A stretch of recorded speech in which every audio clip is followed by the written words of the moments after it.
Okay, good morning. Welcome to a new week and a new section of Chapter 9 on area. We're going to be doing homework 9.5 today. If you notice, we are skipping section 9.4. So don't be confused, we're jumping to 9.5. Congratulations, we're going to skip 9.4 and cover changing dimensions proportionally. Basically looks at what happens to perimeter and area when you start to change the dimensions of a shape. Because there's some shortcuts to help you get some of those answers. Okay, so let's go ahead and get started. Kudos to you. Those of you still hanging in there, keep doing your best. We're getting closer and closer to summer. And hope to see you guys soon. But let's go ahead and start with definitions. Oh, but wait, there are no definitions. Hallelujah. Okay, so not applicable. Done. No definitions for this one. There's really nothing we need to redefine. We're just using concepts of circumference, perimeter, and area. And so we can skip with the definitions and just do our 5 questions. Okay, question number 1. What is the effect of changing all dimensions on perimeter or circumference? Okay, so basically, and this has to do with, say you have we'll do 2 shapes. We'll do a rectangle and we'll do a circle. And we're trying to say, so say we have our rectangle AB, and we have we'll go ahead and have our radius R for our circle. What happens if we change these dimensions? And we're always going to change them in this chapter by being multiplied or divided, not adding, but by a multiplication factor. So what happens to the area of these, or actually first the perimeter and the circumference, if that happens?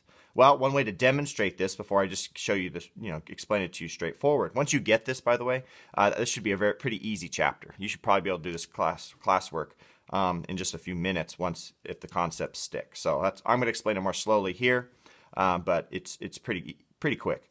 Let's talk about the perimeter of this. So if I was going to find the perimeter of this as it would simply be A, B plus another A plus another B, because perimeter is just going around. So the standard perimeter of a rectangle is 2 times one side plus 2 times the other side. Okay, because I've got 2 A's and 2 B's in order to get all the way around. Well, what were to happen if I were to take that same, take a rectangle, but now I've made everything 3 times as big. So now I've tripled it.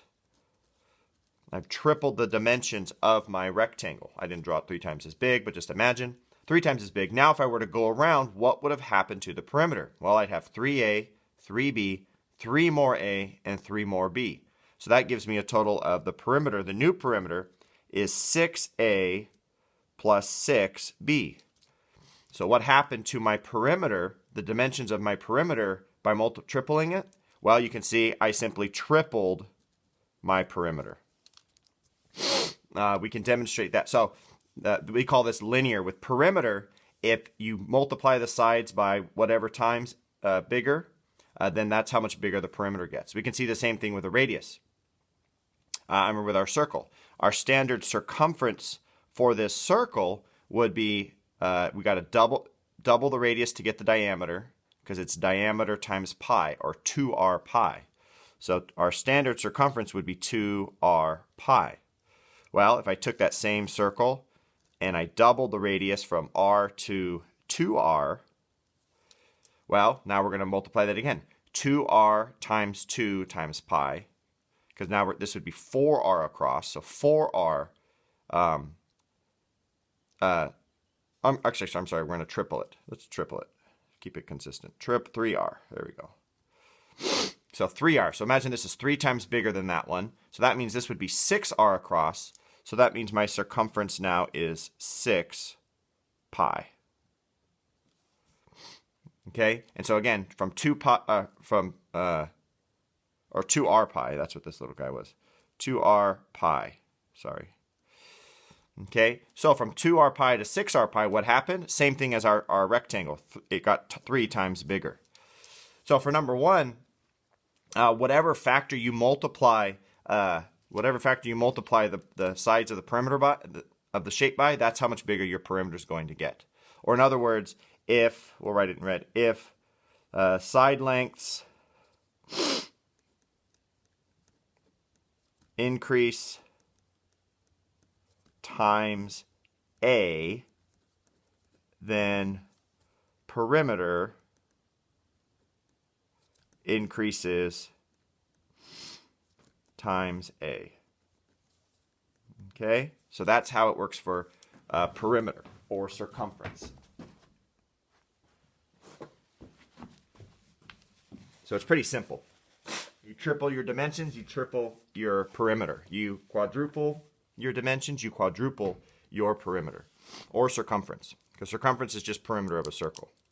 So let's go ahead and look at question number 2. Okay, what is the effect of changing all dimensions on area? Okay, so I'm going to look at the same 2 situations, but let's consider the area. I'm not going to redraw these. I'll just reference my previous pictures.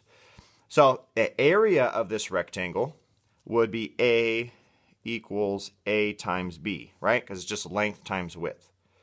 So now if I looked at I need to find the area of my one that's 3 times as big. Well, that would be 3A times 3B. That would be A equals 3A times 3B, which means it would be A equals 9AB.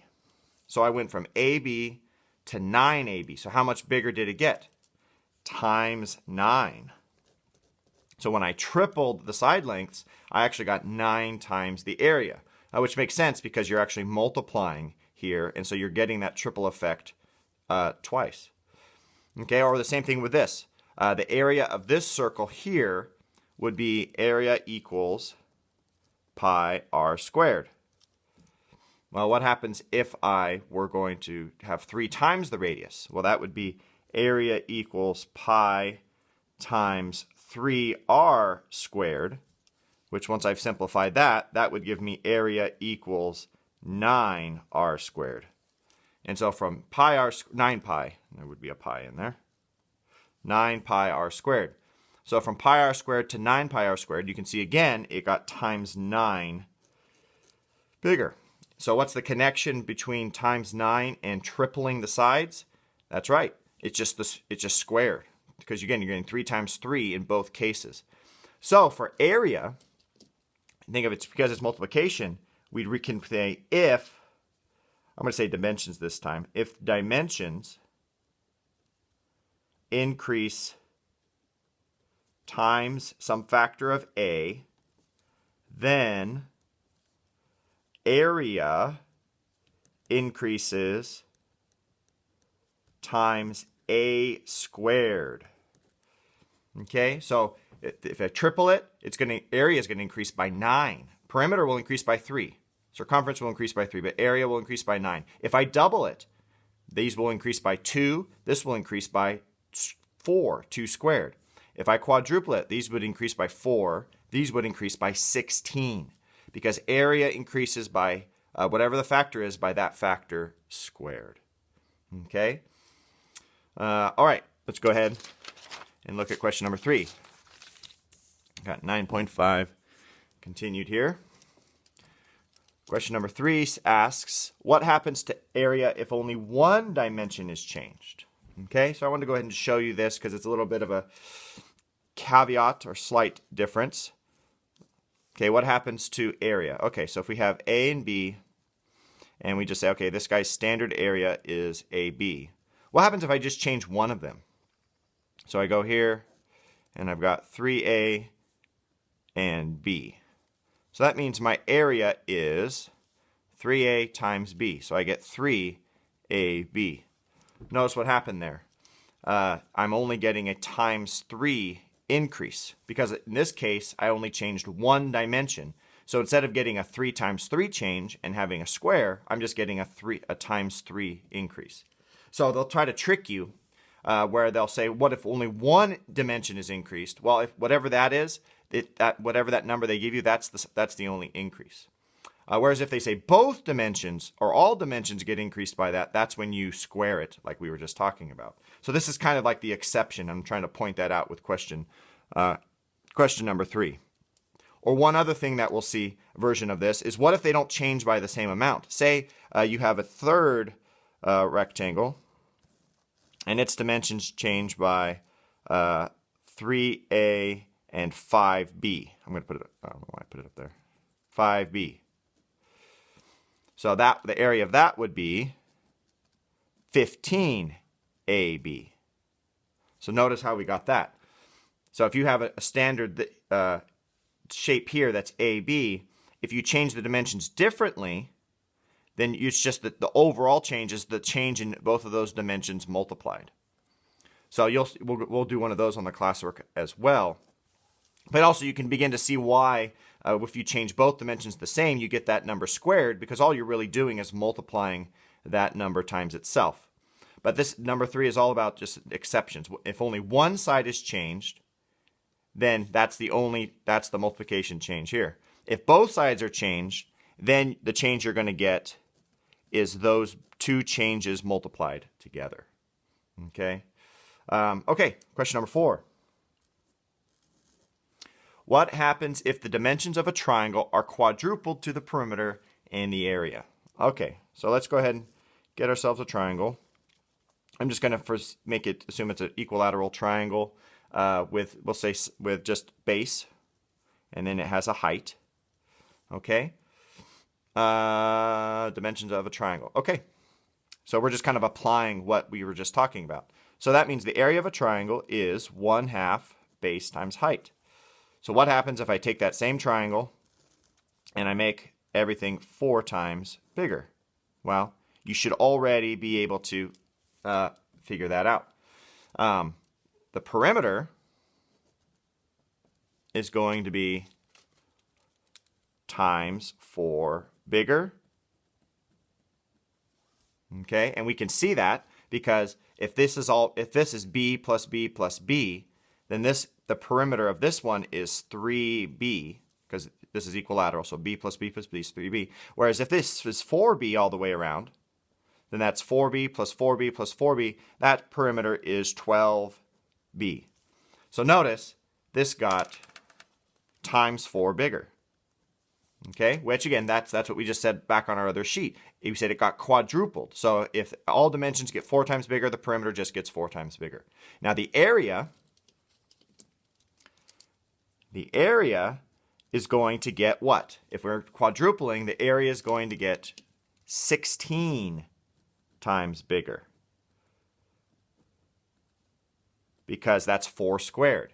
And again, we can see that if our standard area is 1/2 base times height, and then we have this that's 4 times bigger, well, this would be 1/2 4b times 4h. So that's 1/2 16 base times height.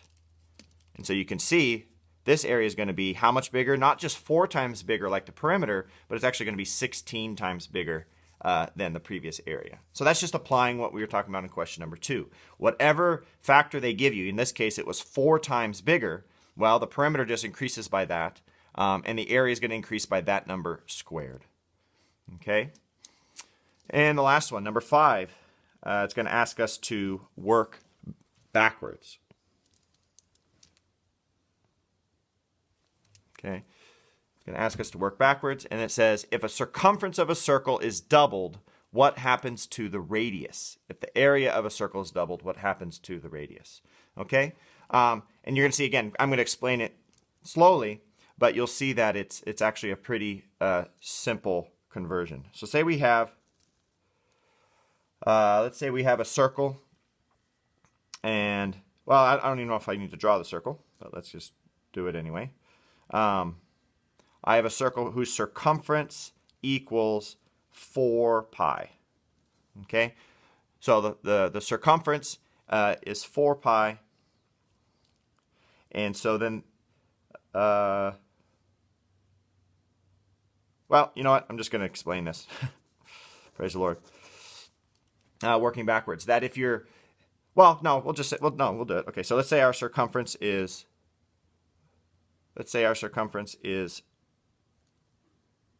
Circumference equals 4 pi. And then now, well, so then we know that the diameter of this circle must be 4, right? Because the formula for the circumference of a circle is just diameter times pi. So that means a circle with this circumference has a diameter of 4. Now say we double that, like this question says, so now all of a sudden we have 2c. That means that our diameter is now going to have to be 8 pi. And so the diameter is 8. And so the bottom line is, it's just the same. It's the same idea that if the circumference doubles, that means your radius or your diameter must have also doubled. I'm not explaining that super great, but just remember, it's just the reverse process. That circumference, however much circumference changes, if circumference is getting twice as big, then your diameter or your radius is also getting twice as big. Now with area, what you have to imagine is that with area, because a factor of an area, your factor of A is being squared. So let's just say you have a circle who has radius. Let's just draw it this way. Let's say we have a circle whose radius is 2. Okay, let's find the area. So the area of that circle is A equals pi r squared. Okay, and so that means that's going to be 2 squared times pi, so the area equals 4 pi. Let's say we double that area now. We're going to double that area to an area equals 8 pi. Well, if I double the area, because that's what we're doing on number 5, we're not doubling the dimensions, we're doubling the answer. If I double the area, well, it has to be the radius. What did it do to the radius of the circle? Well, I would need to work backwards and square root 8, okay, to get back to my radius, because I squared my radius to get this number, so now I'm going to square root 8. Well, 8 square roots into the square root of 4 and the square root of 2. So that means I go back, and now I have 2 times the square root of 2 as my radius. So now this circle would have a radius of 2 square root 2. So we can see, now we can compare. It went from being from 2 to 2 root 2. So what did it get multiplied by? It got multiplied by the square root of 2. So in other words, the change was times square root 2. Notice the difference. For perimeter, if it doubles, that means the other dimensions just got doubled because those are linearly connected. If I double an area, then the dimensions are going to change by the square root of that, or doubling then the square root of 2. Okay? Because the change in area is by the change in area, the factor squared. So like, for example, if I had tripled the area of this circle, then the dimensions of the circle would have changed by square root of 3. Or if I had quadrupled the area, then the dimensions would have increased by the square root of 4, or which is actually 2. They would have doubled. So whenever they're going to give you some problems where they change the area first, just realize it's really simple. Again, if you double the area, then the change is the square root of 2. If they times 3 the area, then the change to the dimensions is the square root of 3. On and on and on. If you times 6 the area, then the change is going to be the square root of 6. So this question has to deal with, what if they change the dimensions of the area first? What does that do to the dimensions? Then it's just simply, instead of a squared, it's the reverse of that. It's the square root of the change. Okay? Zoom at me on that one. I didn't necessarily explain that as well as I would have liked to. But you can see, hopefully you can see the pattern here. Okay? All right, well, that takes us through the 5 questions. I'll just put them both there for you to snapshot if you want. But changing dimensions proportionally, and the bottom line is just very simple. Just remember this key thing here. Perimeter changes by a factor of A, then the perimeter increases by that factor of A. If dimensions increase by a factor of A, then the area is going to increase by that A squared. 5 puts that in reverse, so this becomes the square root of A. And if you only change one dimension, then everything only changes by that one dimension. Okay, dive into the classwork. I think you'll find out it's probably even easier than my explanations made. All right, good luck.